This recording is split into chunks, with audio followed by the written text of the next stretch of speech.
Merci d'être avec nous sur Al24 News au sommaire de l'actualité de ce dimanche 3 mai.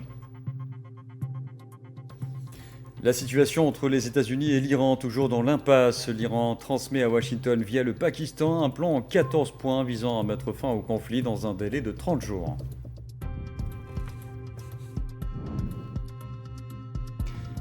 Donald Trump entretient le flou sur les actions américaines envisagées en Iran, n'excluant pas des attaques nouvelles militaires.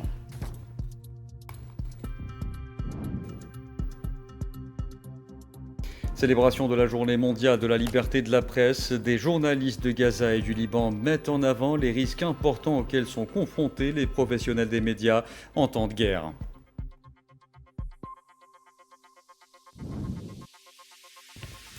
La visite historique du pape Léon XIV en Algérie, la situation au Mali, en Palestine, le dossier sahraoui ou encore l'avenir de l'OPEP sans les Émirats. Retour dans ce journal sur les principales questions évoquées par le président algérien Abdelmadjid Tebboune lors d'une entrevue périodique accordée aux représentants des médias nationaux.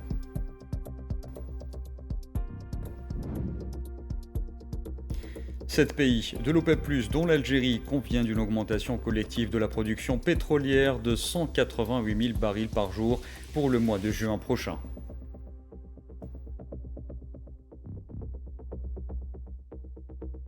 Bonsoir à tous. La situation entre les États-Unis et l'Iran est toujours dans l'impasse depuis l'entrée en vigueur d'un cessez-le-feu le 8 avril, après quasiment 40 jours de frappes américano-sionistes sur l'Iran et de riposte de Téhéran dans la région.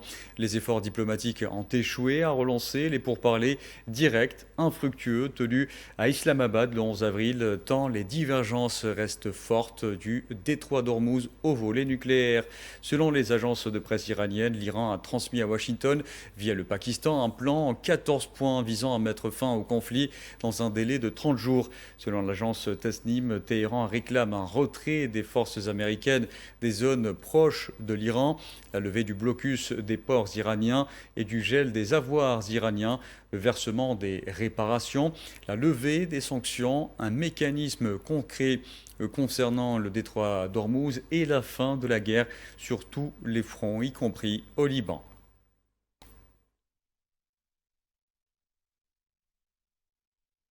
S'exprimant sur sa plateforme Truth Social, le président américain Donald Trump a affirmé qu'il allait bientôt étudier l'examen de la proposition iranienne que l'Iran a transmise, soulignant qu'il ne pouvait s'imaginer qu'il soit acceptable car, je cite, les Iraniens n'ont pas encore payé un prix suffisant pour ce qu'ils ont fait à l'humanité et au monde depuis 47 ans et la fondation de la République islamique.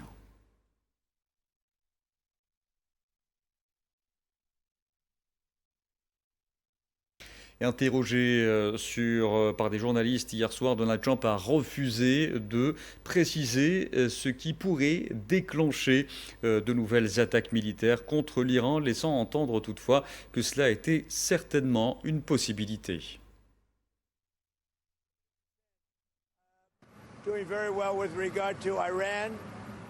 Les négociations avec l'Iran se déroulent très bien. Ils veulent conclure un accord. Ils sont décimés. Ils ont du mal à identifier leur chef. Ils ne savent plus qui est leur chef, car leur ancien chef, Khamenei, a disparu. Mais nous verrons bien. Ils m'ont expliqué le principe de l'accord. Ils vont maintenant me donner le libellé exact pour la reprise de la guerre, s'ils se comportent mal, s'ils font quelque chose de mal. Mais pour l'instant, on verra. Mais c'est une possibilité, c'est certain.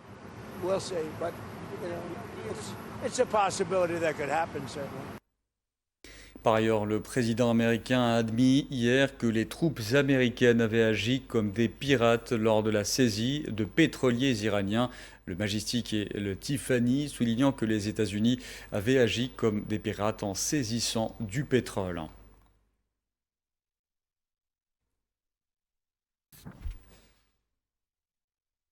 Et la mission iranienne auprès de l'ONU a affirmé que les États-Unis ne respectaient pas le traité de non-prolifération nucléaire, qualifiant leur comportement de honteux. Une accusation qui coïncide avec la poursuite à New York de la 11e édition, plutôt conférence d'examen des parties au traité sur la non-prolifération des armes nucléaires, rassemblant des diplomates dans un contexte de préoccupation accrue concernant les risques nucléaires et la concurrence stratégique.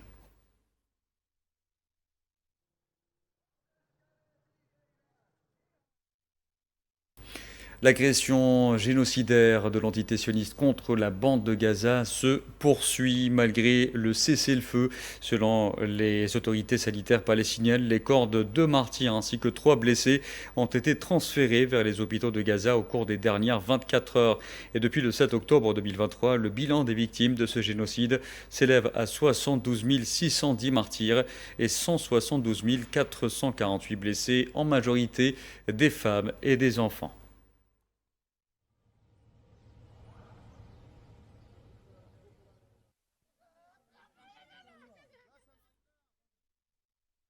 Et ce dimanche encore, au moins un Palestinien est tombé en martyr sous les balles des forces de l'occupation sioniste à Bani Souhaïla, à l'est de Khan Younes, au sud. Plus tôt dans la journée, un enfant de 15 ans, Riyad Naji Nimr Abou Nimr, avait succombé à ses blessures après avoir été touché par des frappes de drones de l'entité sioniste dans la même zone.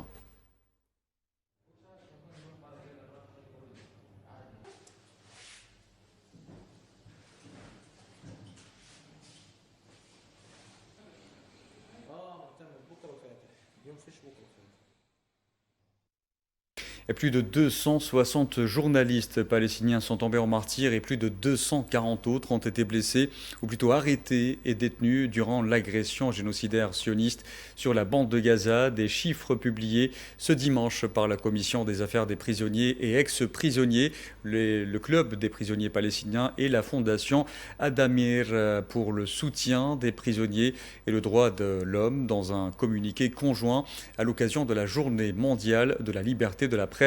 Les 3 organisations ont relevé que l'occupation sioniste avait intensifié son ciblage systématique des journalistes tout au long de près de 3 années de génocide continu contre le peuple palestinien dans le cadre d'une politique intégrée visant à faire taire la voix palestinienne et à occulter la vérité.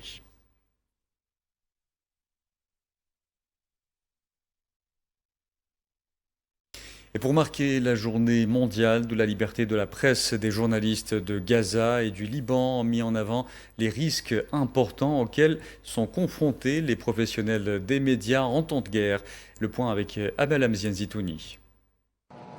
Célébrée le 3 mai de chaque année, la Journée mondiale de la liberté de la presse rappelle l'importance de ce droit fondamental à travers le monde. Le journaliste doit être protégé pour enquêter, diffuser des informations et critiquer sans censure ni pression. Mais au Moyen-Orient, ce droit est bafoué. Être journaliste à Gaza est l'une des missions les plus dangereuses et extrêmes au monde. Depuis octobre 2023, les journalistes locaux travaillent sous les bombardements, confrontés à l'épuisement, au deuil et au manque de ressources. Ahmed Ghanem, correspondant de la chaîne El Mayadine dans la bande de Gaza, parle de son expérience sur le terrain. Personne ne jouissait de la liberté en travaillant dans la bande de Gaza. Chaque journaliste travaillant pendant la guerre savait que s'il sortait, il risquait de ne pas revenir. C'était la réalité quotidienne de tout journaliste palestinien travaillant à Gaza en temps de guerre. Israël a supprimé l'un des éléments les plus importants pour un environnement de travail adéquat, la sécurité. Il organisait des opérations directes visant principalement à intimider les journalistes, à les empêcher de travailler et à les dissuader de couvrir ces crimes dans la bande de Gaza. La correspondante de la chaîne Al Jazeera, Noura Bouroukba, a quant à elle souligné que le travail journalistique à Gaza au milieu de la présence sioniste représente un danger extrême, car l'occupation a ciblé un grand nombre de journalistes dans différents domaines et de différentes manières. Nous avons tenté de relater les crimes tels qu'ils se déroulaient sur le terrain, mais les menaces de l'occupation visant à museler la liberté de la presse étaient constantes. Cependant, ces menaces ne nous ont jamais empêchés de dire la vérité et de poursuivre notre mission. La situation des journalistes au Liban est également alarmante, marquée par une insécurité croissante, des entraves à la liberté d'informer et le ciblage direct de professionnels des médias, notamment dans le sud. Elzi Mofraj, présidente de l'Union des journalistes du Liban, a décrit l'année en cours comme l'une des pires que nous ayons connues, compte tenu de la réalité de la situation des journalistes sur le terrain. Le ciblage des journalistes au Liban, comme à Gaza, est une politique systématique menée par l'ennemi israélien afin d'empêcher les journalistes de révéler la vérité. Il s'agit de crimes de guerre au regard du droit international humanitaire. Au niveau de la Fédération, en coopération avec des organisations internationales et locales de défense des droits humains, nous documentons ces attaques, mais cela ne suffit pas. Nous documentons les faits et adressons des courriers aux parties concernées à l'étranger, mais l'État libanais doit agir. La liberté de la presse en Palestine n'est pas un slogan, mais un combat quotidien face aux violations et agressions continues de l'occupation sioniste, selon les syndicats des journalistes palestiniens, qui a rappelé le sacrifice des journalistes palestiniens.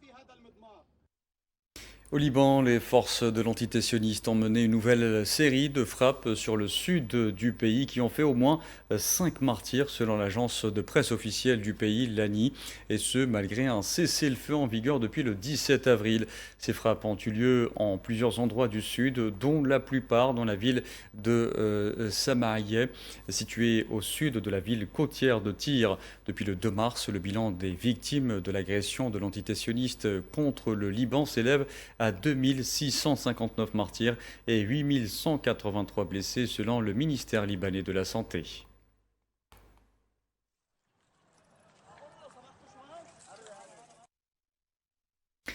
Dans l'actualité aussi, le président algérien Abdelmadjid Tebboune a accordé une entrevue périodique aux représentants des médias nationaux diffusés hier soir sur les chaînes de télévision et de radio nationales, lors de laquelle il a abordé plusieurs questions nationales, régionales et internationales. À cette occasion, le président algérien est revenu notamment sur la récente visite effectuée par le pape Léon XIV, affirmant qu'elle plaçait l'Algérie dans sa position naturelle, celle d'intermédiaire honnête qu'elle a toujours été, mettant en exergue son rôle dans le dialogue entre les religions et le rapprochement des peuples. Cette visite place l'Algérie dans sa position naturelle. L'Algérie a toujours été un intermédiaire honnête. Et l'Algérie peut jouer un grand rôle dans le rapprochement entre les religions, le rapprochement entre les gens, le rapprochement. Je pense que c'était même pas l'arrière-pensée, la pensée même de sa sainteté. Et on va aller dans ce. Nous sommes prêts, nous sommes mis à la disposition de l'humanité d'une manière générale comme intermédiaire fiable et viable. Toujours à propos de cette visite, le président Tebboune a aussi affirmé que le pape avait mis fin au mythe colonial, niant l'existence d'une nation algérienne précoloniale, en confirmant que l'Algérie était ancrée dans l'histoire depuis Saint-Augustin et bien avant. تحدثنا على العلاقات بين الجزائر والفاتيكان واتفقنا على أساس باش تكون علاقات دائمة وتكون ثرية للطرفين. احنا البابا لازم نعرف أنه في مستوى أعلى بكثير من بعض الأمور الدنيوية، وهذه ما بلغنيش رسائل خاصة لأنه على دراية تامة ودقيقة بما يجري في الجزائر، وهذا اللي خلاني أنا شخصيا يعني مرتاح له كتير. البابا ما هوش ضروري تشرح له، راه رئيس دولة قبل كل شيء، ودولة امتدادها الديني راه في العالم القارات الخمس. إذن على باله بشي المجهودات اللي تبذلها الجزائر ثقافيا، على باله باللي بالنسبة للجزائر كثير من المشاكل اللي حاولوا يلصقوها فيها هي وهمية. أنا نشكر القداسة البابا باسم الجزائريات والجزائريين أنه وضع حد للخرافة تاع المستعمر السابق، لأنه هو خلق الجزائر والبابا قالها وما جحدهاش وقالها أمام الملأ أن الجزائر متجدرة في التاريخ إلى القديس أوغسطين وقبل القديس أوغسطين. كانت مملكة نوميديا، كان الحضارات والآثار تاع الحضارات اللي موجودة في الجزائر ماهوش هما اللي خلقوها لنا. S'agissant de la situation au Mali, cette fois le président algérien a déploré l'instabilité prévalant dans ce pays, exhortant les dirigeants à Bamako à engager un dialogue inclusif avec le peuple malien, tout en rappelant que l'Algérie ne s'est jamais immiscée et ne s'immiscera jamais dans les affaires intérieures du Mali ou d'autres pays. Nous sommes désolés de ce qui se passe au Mali. C'était pas de la prophétie, mais on savait que les choses allaient se gâter parce que le Mali est entré dans une phase qui ne pouvait mener qu'à la déstabilisation. La voie de la raison, c'est de se retourner vers son peuple, même si la prise de pouvoir n'est pas constitutionnelle, mais on peut la constitutionnaliser, on peut revenir. L'Algérie ne s'est jamais immiscée, ne s'immiscera jamais dans les affaires intérieures du Mali ou d'autres pays. Certains éléments qui ont failli au niveau national essayent de trouver un chandelier. L'Algérie a toujours été le frère du Mali. Toujours au sujet du Mali, le président Tebboune a exprimé sa conviction quant à la capacité du peuple malien à surmonter la conjoncture actuelle, réitérant la pleine disposition de l'Algérie à apporter son soutien à la demande de la partie malienne tout en mettant en avant la profondeur des liens historiques unissant les deux pays. القائد الحالي نتاع المالي السيد غويتا أنا نشهد له بلي عمره ما شتم الجزائر، عمره ما كانش، لكن اللي معاه شتموا الدبلوماسيين تاعنا، شتموا الجزائر، ما منين يهضر على لي سبونسور راهي معني على الجزائر، وهذو اللي داو المالي للهاويه. تجيب مرتزقه باش تقتل ولاد بلادك؟ اناكسبتابل. الجزائر ما دارت فيك الا الخير وما دير الا الخير، والجزائر الميثاق تاعها يمنحها باش تتدخل في شؤون الغير، لان احنا ما نحبوش اللي يدخلنا في شؤوننا. باقي ما نفرضش عليك انا باش تتعامل معايا، انا لا احتاجتني راني هنا، ما تحتاجنيش الله يسمعنا الخير على بعضنا بعض، هذا هو زيتو. ما كانش اتصالات بين البلدين؟ غير مباشرة، غير مباشرة من الأحداث هذه بصفة غير مباشرة نتبعوا فيها بدقة، ما عندنا فيها لا جمل ولا ناقة.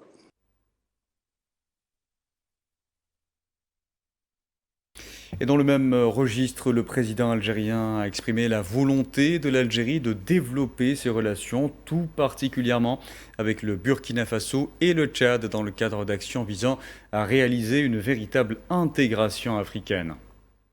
Nous avons fait, avec d'autres pays africains, frères, dont le Niger. C'est un exemple pour toute l'Afrique. Nous sommes de plus en plus africains. Même certaines importations qu'on faisait à partir d'autres pays, j'ai demandé au ministre du Commerce extérieur, au ministère concerné, d'acheter africain. لا البوركينا ما عندناش حدود معاه، mais البوركينا نفس الشيء. البوركينا l'agence nationale تاعنا تاع الديفلوبمون ils ont visité ou là ils vont visiter le Burkina pour discuter avec les responsables. Qu'est-ce qu'on peut faire? Interrogé sur l'état des relations algéro-américaines, le président Tebboune s'est félicité de leur excellence et de leur dynamique de renforcement continu. Il a réaffirmé à cette occasion l'attachement de l'Algérie à sa doctrine de non-alignement ainsi qu'à la fidélité envers ses partenaires historiques. Par ailleurs, le président algérien a réitéré la position souveraine et immuable de l'Algérie, refusant l'établissement de toute base militaire étrangère sur son territoire. Je travaille pour le peuple algérien, pour le bonheur du peuple algérien, pour le développement de notre pays. Celui qui nous tend la main pour développer Maana, les Américains savent très bien. On n'abandonnera jamais nos autres amis. La Russie est un pays ami. La Chine est un pays ami aussi. L'Indonésie est un pays frère. Ceux avec qui on a levé l'étendard du non-alignement, mais c'est n'abandonne pas. Si tu veux être mon ami, ne m'oblige pas à rompre avec un tel ou un tel, parce que jamais je ne comploterai contre toi avec un ami. Et l'Algérie n'acceptera jamais une base étrangère dans son pays. Jamais. Ni pour Hadoun, ou pour les autres. Et c'est ce qui fait de nous un pays qui a toujours eu l'occasion d'être un bon intermédiaire. Et d'autres. On n'a rien contre l'Algérie. Hein. Je ne parle pas de la politique internationale. La politique internationale, nous sommes non alignés. Je fais partie d'aucun bloc. Concernant la question palestinienne, le président algérien a rappelé que l'unique solution était la création d'un État palestinien dans ses frontières de 1967, affirmant que la paix des cimetières recherchés était un génocide qui ne mènerait qu'à la Cour pénale internationale. Le problème palestinien ne se réglera que lorsqu'il y aura un État palestinien dans ses frontières de 1967. Mais essayez de régler le problème palestinien par les cimetières, la paix des cimetières ne sert à rien. La paix des cimetières, c'est un génocide qui mène au tribunal, à la Cour pénale internationale. Donc, il faut régler ce problème. C'est un peuple qui existe, un peuple qui est là, c'est un peuple que nous soutenons, nous sommes avec eux, tout le temps avec eux. Et les Américains le savent, et on est même respectés pour ça. Pour le Sahara occidental, Abdelmadjid Tebboune a souligné qu'il y avait une résolution de l'ONU qui est en train de faire son chemin et sans accroc entre l'Algérie et les États-Unis. Changer pour le Sahara occidental, il y a une résolution de l'ONU. La résolution de l'ONU est en train de faire son chemin. Et sans accroc, binna ou binhom, là, c'est... Lors de cette même entrevue, Abdelmadjid Tebboune a affirmé que l'Algérie n'hypothéquerait ni son indépendance, ni ses richesses qui appartiennent exclusivement aux Algériens, soulignant l'importance de saisir les dimensions et les répercussions des événements internationaux actuels dans son environnement. عندنا ثروات كانت مدفونة ولاصقنا في البترول والغاز. Il faut développer le pays en dehors des hydrocarbures. وهذا النغمة هذا الشعار, ce slogan existe depuis maintenant 40 ans. نبني اقتصاد اللي متحرر من المحروقات وعمرنا ما بنينا اقتصاد متحرر من المحروقات. رانا فيه دروك. Et je pense que Mazel, il y a d'autres gisements qui vont être découverts, que nous connaissons, qui seront traités en temps opportun, ce qui permettra à l'Algérie d'être un pays qui a créé des emplois hors hydrocarbures.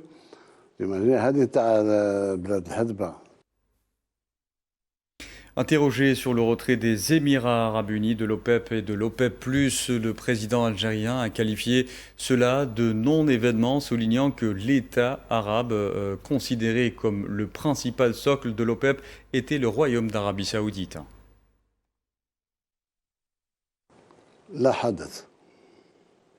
حدث الدول العربية الركيزة الأساسية في الأوباب سي المملكة العربية السعودية الشقيقة سي صار ركيزة وما نزيدش نقول حاجة أخرى لأن انتهى الخطاب وطوي الكتاب معهم فيني. En évoquant l'organisation des pays exportateurs de pétrole, 7 pays du groupe OPEP+, dont l'Algérie, sont convenus ce dimanche d'une augmentation collective de la production pétrolière de 188 000 barils par jour pour le mois de juin prochain. L'accord est intervenu lors de la réunion de coordination du groupe des 7 pays signataires, lesquels appliquent des ajustements volontaires de leur production. Conformément à cet accord, la production de l'Algérie augmentera en juin de 6 000 barils par jour pour atteindre en juin 989 000 barils jour.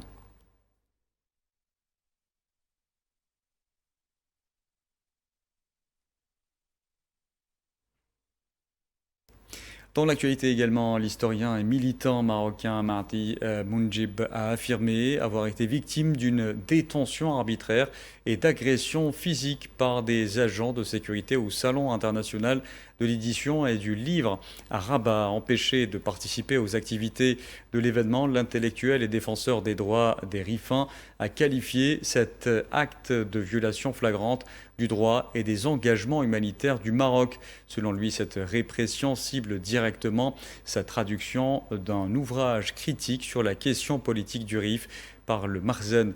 Dans un communiqué, il a renouvelé ses appels à l'élargissement des libertés publiques et à la libération des détenus du Hirak.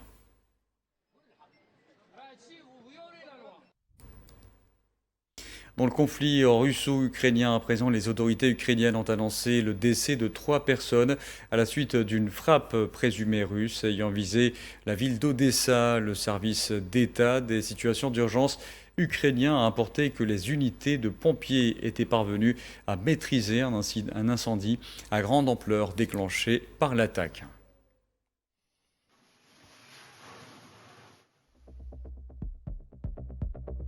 Voilà, et on arrive à la fin de ce journal. Merci à vous de l'avoir suivi. Excellente soirée à tous.